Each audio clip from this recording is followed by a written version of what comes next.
최근에 제가 들은 이야기인데요. 정호성 말고 이재명하고 안봉근은 지금 커플도 안 보이잖아요. 어디 갔어요? 그걸 추측하는 사람들이 말이 되게 놀라워서 한번 전달해 드려봐요. 이게 폴리바게닝이라고 연관이 있다는 거야. 흥정을 했다고? 어디 가서 지금 다 털고 있는 거야? 박근혜나 최순실의 내밀한 부분들을 털어버리고 자기들은 지금 날랐어. 어디도 지금 나오고 있지 않잖아요. 그리고 네. 검찰 쪽에서도 이 사람들을 부른다는 이야기는 없어. 우병우로 끝이야 지금. 네, 그런 그러네. 이야기도 있는. 이미 다 거래가 끝났다. 우병우는 이제 사인방에 새로 합류한 거라고 보면 우병우는 좀 급도 좀 다르고. 그러니까 박근혜 수발해야 되는 사람 사실은 안봉근하고 이재만이거든요. 근데 얘들이 왜 안 나타날까 교도소에. 요건 아마 박근혜랑 이미 등을 돌리지 않았을까 이런 추측들을 한번 해보더라고요. 합리적인 추측이네요. 그렇죠. 예, 저도 그렇게 봐요. 왜 그러냐면 과거에 우리 방송에서 한 번 얘기한 적이 있는데 그 당대표 출마 당시에 강남의 그 사무실에서 이들이 주고받은 내용들을 들어보면 최순실이 저거 물에다 빠쳐버리십시오. 얘기 기억나시죠? 한강 가다가 운전하신 분한테 그런 내용을 하다 보면 이 이재명과 안봉근은 그렇게 깊게 어느 선에선가 손을 떼려고 했을 겁니다. 그랬기 때문에 그랬을 가능성도 있다. 예, 그렇게 보시면 되겠네요. 다른 피의자들은 지금 계속 재판을 받고 있는 것이고 박근혜는 이제 이렇게 될 가능성이 높아 보여요. 뭐냐 박근혜 계속 부인의 전략이잖아요. 그래서 지금 박근혜 변호인단들도 저번에 그런 이야기 드리지 않았습니까? 유영아 잘라야 된다. 근데 유영아 못 자르는 이유 전에도 말씀드렸잖아요. 다른 변호사와 달리 굉장히 내밀한 부분을 알고 있을 수밖에 없는 그렇죠. 변호사. 유영아만 코어를 알고 있는 것 같은 그런 느낌이고 그런 측면에서 박근혜가 계속 부인을 하게 되면 형량은 제가 봤을 땐 최소 5년 10년 높아집니다. 더 높아지죠. 네.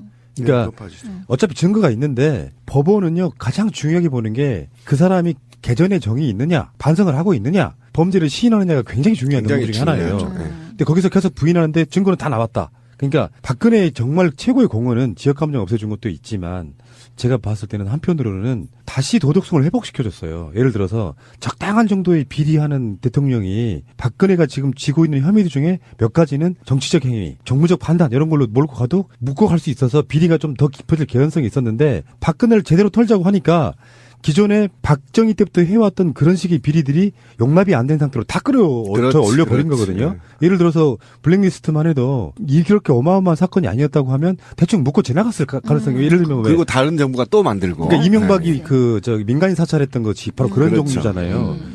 그렇게 그런 식으로 털고 갔다 이렇게 측면에서 봤을 때 박근혜에 의해서 공무원 세계 특히 정권 가진 사람들의 도덕성은 확 올릴 수밖에 없는 상태가 돼버린 맞아요. 거죠. 그러니까 지금 현재 구속영장을 발부한 판사나 나중에 재판하게 될 판사들이 봤을 때 이러이러한 이유로 이 부분에 대해서는 무죄라고 말하기가 힘들어졌어요. 맞아요. 근데 의뢰껏 저 정도는 할 수 있지 했던 그 모든 것들이 이제 제대로 다시 떠올라가지고 원칙으로 돌아간 거라고 보시면 돼요. 아니, 왜 영화 같은 데도 보면 그런 게 많이 나와요. 그러니까 왜 주인공이 그냥 적당히 비리도 좀 하고 뭐 이렇게 타협적이고 그냥 보통 이거나 혹은 보통보다 조금 나쁜 정도의 도덕 의식을 갖고 있던 어떤 주인공이 어떤 너무 큰, 야, 이건 도저히 어떻게 해볼 수가 없다. 뭐가 저렇게 나쁘지? 저거는 도저히 용납이 불가능한데? 하는 이제 그런 것을 만나서 그것과 이제 싸우게 되는 걸 보여주죠. 우리나라에서 나오는 상당수의 장르물들은 대부분이 다 그런 식이거든요. 그러니까 정의의 사도가 악인이랑 싸우는 방식이 아니라 적당히 때가 묻은 그냥 그런 사람이었는데 이제 어떻게 도저히 할 수가 없는 그런 거악을 만나면서 자기 자신도 이제 좀 바뀌면서 이렇게 도덕의 기준을 다시 세우게 되는 거죠. 그러면서 이 거악을 뿌리 뽑게 되는. 그리고 자기도 약간 악인이기 때문에 신비님 얘기하는 것처럼 잘 알아. 그 생리를. 그래가지고 더 확실하게 싸울 수 있는 지금의 어떤 법원이나 검찰이 그 과정을 겪고 있는 것 그러니까 같아요. 지금 검찰은 아까 신비님 말씀하신 게 굉장히 중요한 얘기예요. 뭐냐면은 검찰을 개로 한번 비교해 보자고.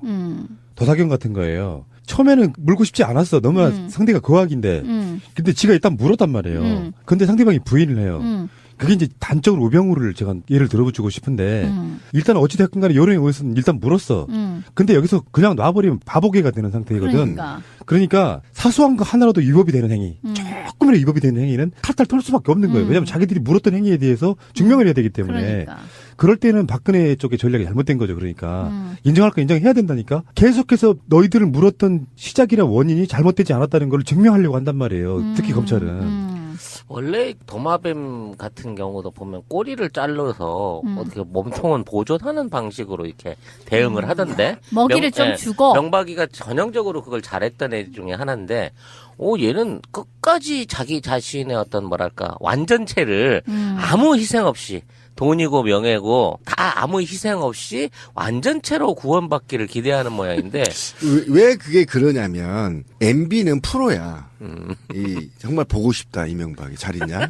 왜 조용하지? 곧 보게 될 갑자기. 거예요. 곧 보자 네. MB야. 근데 범죄계 프로페셔널. 제가 박근혜를 보면요 범죄가 중첩되어 있어요 사람이. 범죄를 중첩되지 않게 해야 되거든요. 이건 기본이에요. 그러니까 예를 들면 실세를 명박이처럼 3명을 키워서 이 녀석은 이쪽 먹이를 먹게 만들고 이 녀석은 이쪽 먹이를 먹게 만든단 말이에요. 그리고 각기 다른 먹이를 줘.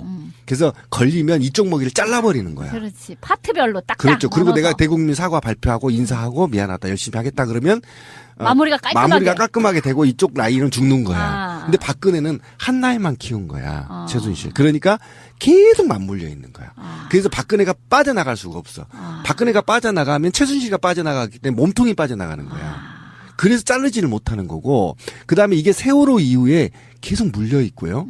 그다음에 가장 큰 문제는 대통령 이전에도 이들은 물려 있다는 거예요. 그러니까. 계속 가족 패밀리라는 이름으로 자기의 혈육을 버리고 최순실 일가와 함께 그룹을 이뤄서 생활하면서 계속 비리가 물려 있다라는데 그 함정이 있단 말이에요. 그래서 한 몸이 잘르지 되어 못. 있잖아요. 한 몸이 되어 있는 거예요. 그러니까 비리도 한 몸이 되어 있고 생각도 모든 게 다 한 몸으로 이루어졌기 때문에 그래서 빠져나갈 수가 없는 겁니다.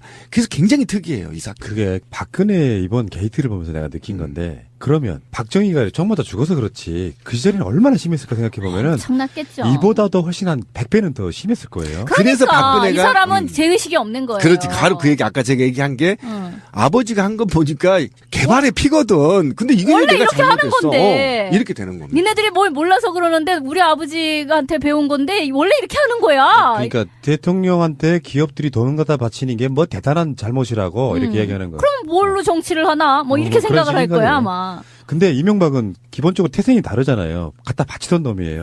그 범죄성을 너무나 잘 알고 있기 때문에 그렇지. 주는 기술, 받는 기술에 대해 통달을 한 그러니까 사람. 오병우가 멍청하거나 나쁜 놈인 거는 자기가 이렇게 정권을 제대로 끝내가지고 영전하듯이 이제 명예롭게 나올 수 있었던 방법은 최대한 법률적으로 이게 위법임을 자문하거나 했어야 되는데 그 잘못된 부분을 눈 감아주는 역할만 했기 때문에 우병우가 가장 어떻게 보면 나쁜 놈일 수 있어요. 굉장히 중요한 관점인데 우병우는요 사법 머신이에요. 머신. 네, 그러니까 우병우는 제가 볼 때는 기억력이 대단할 겁니다. 근데 머리는 나쁜 새끼예요. 그러니까 왜 그러냐면 판단력이 나쁜 거겠지. 아니 머리는 나쁜 새끼야. 그러니까 창의력도 없고, 그러니까 기계, 사법 기계. 자기가 이렇게 하면 빠져나갔다. 이렇게 빠져나가겠구나. 이렇게 빠져나갔다. 요 정보 갖다가 저를 줘야 되겠다. 이렇게 된단 말이에요. 그런데 이 우병우가 만약에 머리가 좋은 아이였다면요, 지금 이런 박근혜의 비리 같은 것들을 다 제거할 수 있었어요. 그러니까 못하게 한 게 아니라 들키지 않게 할 수 있어요.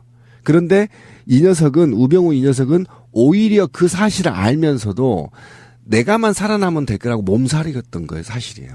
어느 일부분에 대해서 자기가 빠져나가려고 했지만 직책 자체가 빠져나갈 수는 없게 되어 있어요. 그런데 제가 볼 때 우병우는 그런 사법적 기계로 판단할 수밖에 없는 그런 머리로밖에 안 된다. 그건 태생적인 거라고 봐요. 태생적인 거죠. 근데 만약에 우병우가 진짜 머리가 좋은 아이였다면 최순실과 조언을 했었어야 돼.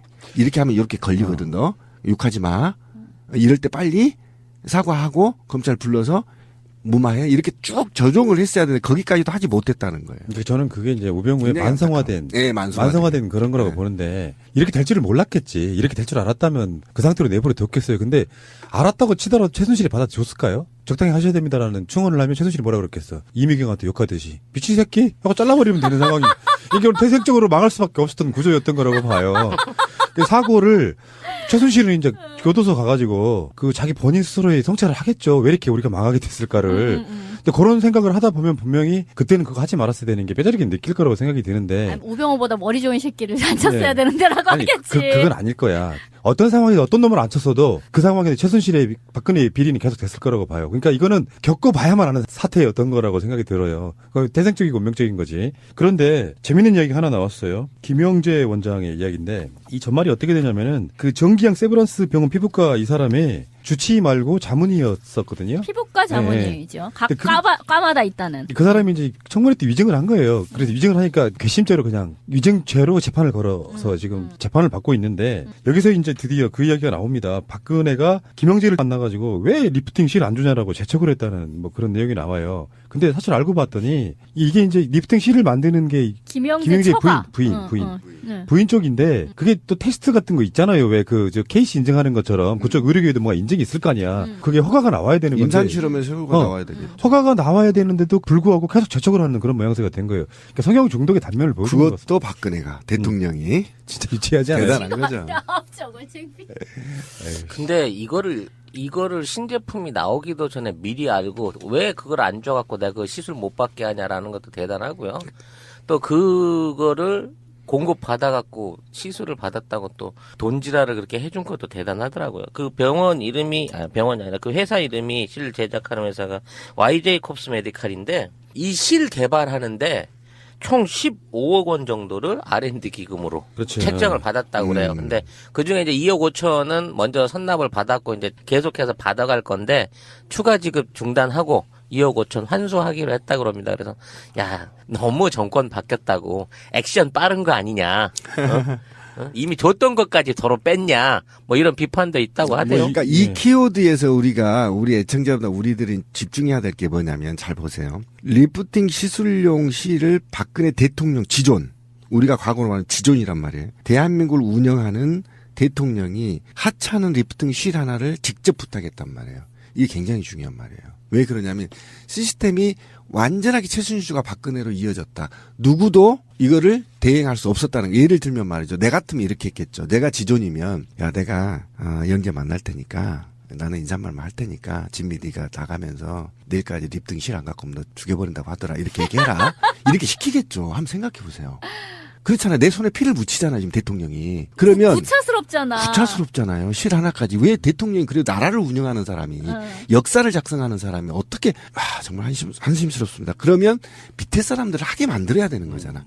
근데 왜 안 했을까요? 근데 나는 최순실이가 박근혜한테 부탁했기 때문에 박근혜가 직접 할 수밖에 없는 겁니다. 이게 굉장히 중요한 사항이에요. 그래서 모든 게 우리는 박근혜는 몰랐을 거다라는 게 이 작은 거 하나만으로도 유추할 수 있다라는 거예요. 그래서 지금 검찰들이 박근혜한테 네가 다 지시했잖아 이렇게 나가는 겁니다. 지금. 나는 이거를 여자로서 재력이 있는 사람이 내 피부 미용을 위해서 성형을 하고 또는 뭐 시술을 받는 게 왜 이렇게 감춰야 되고 두려운 것인가 이런 부분에 대한 생각을 또 해봐요. 왜냐면 내가 돈 있는데 실 좀 하면 어때? 뭐 하면 어때? 내가 이렇게 해서 필요해서 이렇게 받았습니다 하고 공개할 수 있는 거잖아. 근데 이쪽 애들은 대통령이 되기 이전부터 모든 시술을 은밀히 가명으로 받거나 야매로 하거나 돈 주고 치거나 뭐 이런 걸 했단 말이지. 그래서 나는 무슨 의혹을 제기하고 싶냐면 이 성형은 목적이 있는 성형이라는 거야. 그러니까 단순하게 자기 만족을 위해서 하는 게 아니라 어떠한 존재하고 연관성을 부인하기 위한 성형. 무슨 얘기인지 알지? 나 닮은 누구가 나랑 상관없이 보여야 되는 상황에서 필요로 한 시술들이 아니었냐. 라는 의혹을 가져본다는 거지. 좀 심하게 오버하시네요. 나이 먹은 사람의 나름대로의 열망 같은 거예요. 리프팅 실이 이렇게 피부 땡겨주는 거잖아요. 그런 거를 하는데, 그러니까 세월호 참사 당일날도 그런 자국이 있다고 이야기 나오는 부분이기 때문에 과도하게 이제 몰입하셔가지고 누구누구랑 달리 보이게 시술해달라 그런 식으로 말한다는 건 좀, 그거는 완전히 다른 문제라고 생각이 들고요. 자, 이걸 보면 그 얘기인 거예요. 그러면 이제 이재용을 만났어요. 박근혜가. 이 스타일입니다. 하차는 리프팅 실 하나를 직접 부탁해 대통령이. 그런데 이재용을 만났어. 독대를 했어. 그러면 말 이름까지 적어줬을 겁니다. 이거 사주고요. 이거 돈 이렇게 보내주시고요. 이렇게 왜 안 해주세요? 빨리 해주세요. 며칠까지 이렇게까지 부탁했을 가능성이 굉장히 높다.